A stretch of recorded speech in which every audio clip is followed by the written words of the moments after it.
name's Darius. I'm also Brawler1207 on YouTube, and today I'm going to be showing you like stuff about my Evil Hero deck. Thanks to Avery, who's like recording right now. Say hello to the people, Avery. Hi, you know me. Anyway, first we're going to start off with like normal cards. Elemental Hero Clayman. This is actually a pretty good card to actually use in Evil Hero decks for defense. I suggest you run 2 of these in each. Elemental Hero Avion, at least run 2 of these because these would actually be good for Inferno Wings. Only one Burcinatrix, because Burcinatrix she'll actually like be really good for the cards that are about to come up right now. So those are my normal monsters. Now we're gonna move on to effects. Snipe Hunter, good card to have in your deck. Can actually basically destroy or obliterate your opponent's field, and it's also a good fiend for evil heroes. Infernal Gator. You can only run 1 of these because of its effect, but if you place it on a fiend, it is actually really good. Magical Merchant.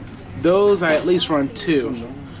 If you run 2 of those Magical Merchants, what it does, you can actually get Dark Fusion or Dark Calling, and you can play early. So if any cards that are discarded are such as Avion or Burcinatrix, and you draw a Dark Calling, you can already summon an evil hero from that. Jinzo, I just basically keep Jinzo in this deck just to get rid of the annoying trap cards my opponent plays. Neospacian Grand Mole. It's not really much of an evil hero type, but it's good for a rock for Evil Hero Dark Gaia, and you can also get rid of your opponent's strongest monsters with it. Now this is basically the best part of the deck. 3 of the Earth Hex Seal fusions. Those 3 substitute for any fusion material monster. You can use that with Dark Fusion or Dark Calling. Summon basically almost any of the cards you want from this Dark Fusion deck. Okay, next, Evil Hero Inferno Prodigy. Card that will actually kick your opponent's butt. What you can do, it's like Cyber Dragon basically. All you have to do is just special summon it, and you can also use it for Malicious Edge if your opponent has monsters on the field. Because 1, it only would cost 1 tribute, and 2, you draw a card at the end of your turn. Elemental Hero Stratos. Really good card to have for the normal Elemental Heroes. And also, you can actually use it to destroy your opponent's cards. Sangan. Sangan's basically a pretty good card to get out monsters such as Infernal Prodigy, Earth Hex Seal Fusion, stuff you may need for a later fusion. Evil Hero Malicious Edge, the whole basic part of the whole deck. I run 2 of these because of the pierce damage. If you run 3, it'd basically be overpowering, and since it only requires 1 tribute, it's basically good in a combat situation. Marshmallow. Really good card for defense to have. It's not considered a dark fairy or a dark or a fiend type monster whatsoever, but it can actually do some real damage. And the last effect, Morphine Jar.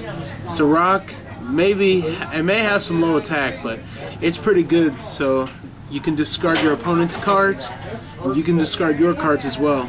You don't know if you could draw a Dark Calling from it by discarding. Like 5 cards, you could discard Avion or Clayman, then you draw a Dark Calling from the other 5, and that way you'd be able to use it. Okay, now we're going to go on to fusions. Evil Hero Inferno Wing, one of the best evil heroes there is, because it also does pierce damage, and also the attack and defense, if it's higher, it'll do more damage to your opponent. I suggest you run 2 of these in a deck, basically just to keep up more of the damage. Alright, next is Evil Hero Infernal Sniper. This card is actually pretty good to have in a deck. If you place it in defense mode, it'll do 1000 damage each turn to your opponent. I suggest you run at least 2 or 3 of each of these. More damage, the better. Evil Hero Lightning Golem. I suggest you run 2 of these because they're not like Thunder Giant, Elemental Hero Thunder Giant, because you can destroy 1 monster without discarding. Evil Hero Dark Gaia. Oh, my bad. This card will actually gain a lot of attack if you got a good card to go with it. If you get Malicious Edge or Sangan, whatever it is, you can actually get rid of that and summon Evil Hero Dark Gaia. Also, its effect to make sure all your opponent's defense position monsters are flip to attack, and their flip effects are not activated as well. Okay, we'll go on to the spells. Dark Calling. Basically, you want to run 3 of these in a deck, because if your opponent gets rid of all of your good elemental heroes and sends them to the graveyard, Dark Calling will always remove them from play and summon the monster you need. Reinforcement of the Army. This card is basically not as what it used to be ever since it got limited, but if it wasn't, this would actually be able to help you out with the normal elemental heroes by getting them to your hand. Heavy Storm. Basic card. All you need to destroy your opponent's cards. Shrink. I suggest you run at least 2 or 3 of these in a deck, because it'll decrease your opponent's monsters. You use that with a combination of Dark Gaia, that'll actually be pretty good. Okay, next. Reasoning. You never know what you might get with Reasoning. You can always use this to get cards like Malicious Edge or any other high-level attacking monsters you may want to include in this deck. Basic card, Monster Reborn. Was forbidden, but now it came back. Card that you may be able to use for high attack position monsters. Dark Fusion. I suggest you only use 1 in this deck.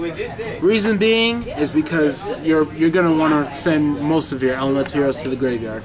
Basically, it's a really good card to use in combinations, but you may want to run 2 if you really feel like it. Mystical Space Typhoon. Basic common card, destroys 1 spell or trap.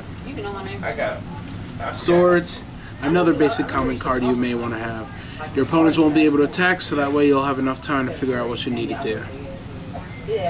Book of Moon. I suggest you run 2 of these in a deck. Book of Moon will actually help you get your opponent's monsters into defense position. Like I said, another Evil Hero Dark Gaia combination. Use that, your opponents will be defenseless. Okay? And Lightning Vortex. Another basic common card. It's just like Raigeki, but you need to discard 1 card from your hand.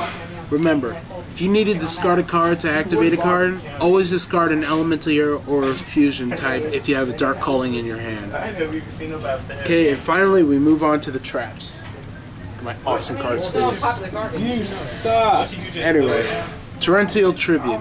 This card, if your opponent summons a monster and you have no monsters whatsoever to activate, you can use this and obliterate the whole field. Radiant Mirror Force. I suggest you run Mirror Force if you have one. I just use this because I don't have Mirror Force anymore. I traded all of mine. But this card would actually be pretty good to see if your opponent tries to attack. I don't like that card. Oh well. You lost against it, Avery. Shut up. Bottomless Trap Hole. This card will actually be pretty good in the deck. You can actually get rid of your opponent's monsters if he tries to destroy it. So, say like Dark Gaia was in defense position due to a card effect. If your opponent tried to go after it, you could use Bottomless Trap Hole to get rid of it. Everything's with Dark Gaia. Shadow Spell. A good holding card. Your opponent won't be able to attack or change positions, and it loses 700 attack. And last, Magic Cylinder. Basic common card, just try to get it. So if your opponent attacks, he takes the damage instead of you. Okay? Showed you my Evil Hero Dark deck.